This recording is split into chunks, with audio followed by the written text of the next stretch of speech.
first and foremost, I want to talk about the fear that I know I personally struggle with the most, and I hear a lot when talking with women, is this whole fear of, oh my gosh, I want to do this, but what will people think?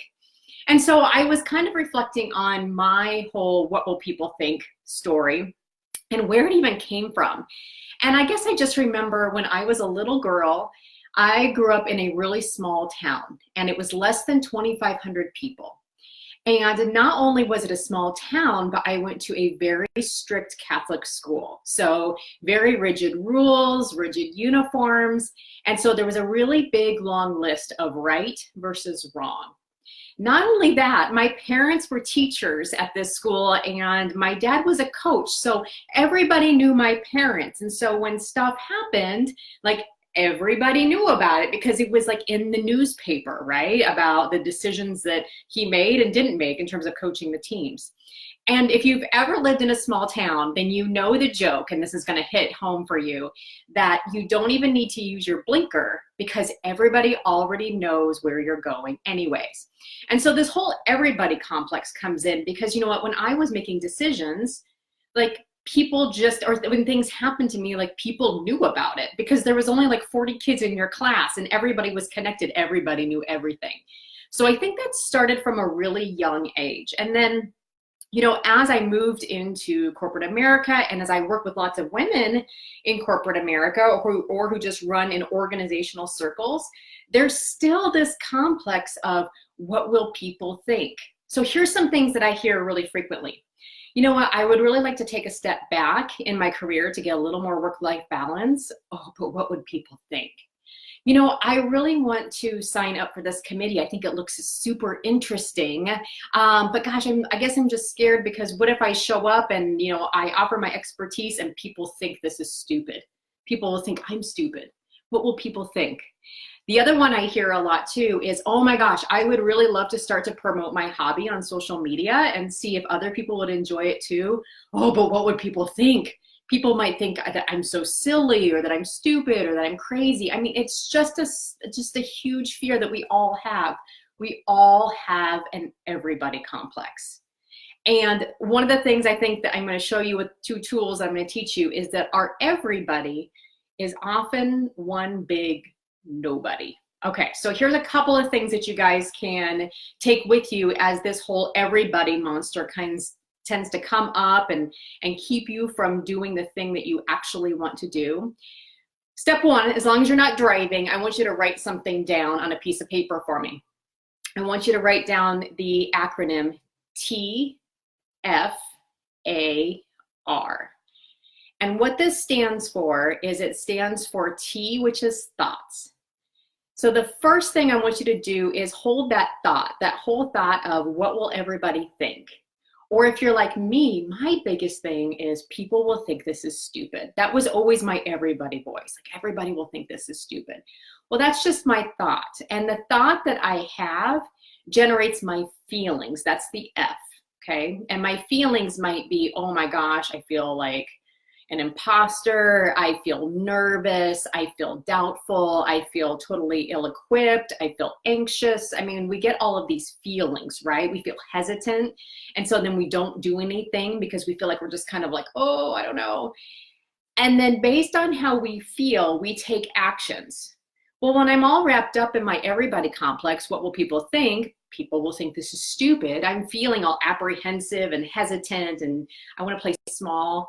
And then my actions is that I actually play small, okay? I probably don't take any action at all. I actually just sit and tolerate. I tolerate a mediocre career. Maybe, you know, I tolerate, you know, poor relationships. I tolerate people on my team that I wouldn't even hire. I tolerate, you know, not having a whole lot of joy in my life because I'm, you know, believing my everybody's, right? And I'm not confident enough to take action. And so the way I think impacts the way I feel, and that leads to my actions, and that leads then to the R, which is my results. Well, the results that I have feel pretty frustrating, right? Because I'm not accomplishing anything. And then it kind of turns into this confidence spiral where I'm like, see, I'm not getting any results anyways. That's just another reason why I shouldn't stand up to do whatever it is that I want to do. So the only thing that we can change in that cycle, and if you notice, I called it TFAR, because that thought, the T, keeps us pretty far, FAR, away from the goals that we want to accomplish. And that's one of the ways I kind of remember it, is what thought is keeping me far away from where I really want to go. And the thought is the only thing that I can change. So my thought is, people will think this is stupid. So I was actually coaching with someone last week, and she actually gave me this very example. She's like, she's like, I'm kind of new in this organization. I've been here for about 8 months, and I want to sign up for this committee. But you know what? What's holding me back, what we boiled down to, was that she thought that, if she raised her hand, because she was kind of new, she might say something and people would think she was stupid. So we just kind of went through some of the, questioning. Is that true? Will people think you're stupid? And she's like, no, that's not true. And I said, well, if you weren't believing the thought, people will think this is stupid, or people will think you're stupid if you volunteer and raise your hand. What would you do? She's like, oh my gosh. She's like, you know what? I would sign up for it. In fact, there's one coming up that I really want to be a part of. And I said, well, what's the opposite of that thought? People will think I'm stupid. She goes, well, people will think I'm smart. People won't think I'm stupid. And she's like, you know what the funniest thing is, Kelly? She goes, you know what? Whenever I go to committees and people raise their hand and they kind of ask that shy question, like, I don't know if this is right. She goes, I don't think they're stupid. She goes, I think that they're like genius. And I think they're brave for asking the questions that everyone else is thinking. So she goes, I'm being critical of myself for things that I actually appreciate in other people. And that was so freeing for her that she could immediately think of something that she wanted to sign up for that next week. So question the thought, question if it's true, look at its opposite and see if that's also true for you. The second thing that I love to do is I like to list my everybody's, because what I tend to find is that my everybody's is a pretty short list. So for instance, if I am having a thought about, oh my gosh, you know what, maybe I would really like to start some live videos, or as an example I gave recently, start a Facebook group. I'm like, oh, what will everybody think? What if people think that's stupid? Like, I really had to list my everybody's. And my everybody list is like really short. It's usually like 2 people. It's, and then I have to ask myself, I'm like, do I care about their opinion? And I'm like, no. I'm like, one of them's probably like a high school bully that I don't even like talk to. And, it's none of that was probably true anyways either. And so then it's like, okay, gosh, like, do my everybody's actually exist? Or are they people that, I don't even talk to anymore, whose opinions I don't care about? And then I make a different list. I'm like, I want to make a list of the people who love, believe, and support me, that would be cheering on my desire to start a Facebook group for, women who want to come in and, learn tools to support each other and build their confidence. I can think of a lot of people. And so then, well, oh my gosh, how can I talk to these people? How can I spend more time with these people? How can I, weave into that conversation? So when you kind of get into this doubt of what will everybody think, I want you to list your everybody's. Very infrequently can people think of more than 2 or 3 everybody's.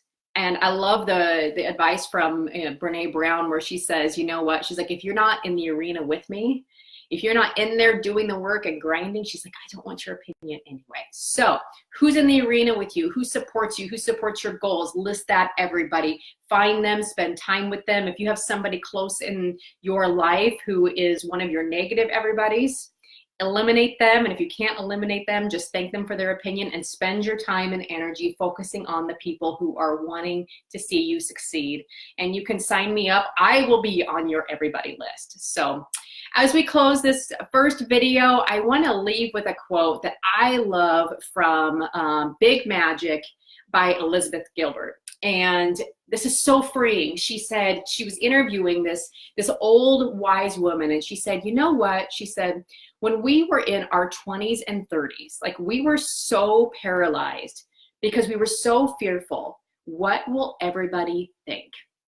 And then we get into like our 40s and 50s, and we start to experience a little bit more freedom because we start to realize that, you know, maybe we just don't give a darn what people think. She goes, but we won't actually be truly free, truly liberated when we get to our 70s and our 80s, when we realize nobody was thinking about you anyhow. So I want to leave you with that piece of freedom, and it might feel a little shocking to your ego, but perhaps nobody is thinking of you anyhow.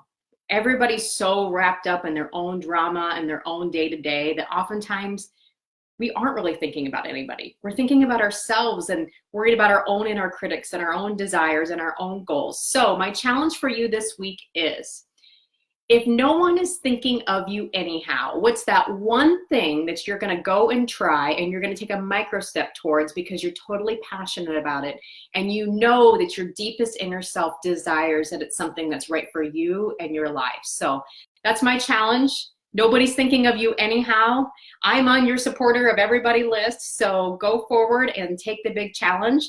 And if you want to keep the conversation going, join my Facebook group. You can search for us under groups under Rise Confidently, and it's a group of high achieving women who are tired of tolerating a life that's less than what they desire, and lots of fun tips to help us bravely move through our boldest challenges. So I hope to see you over there, and I will see you live again next Monday.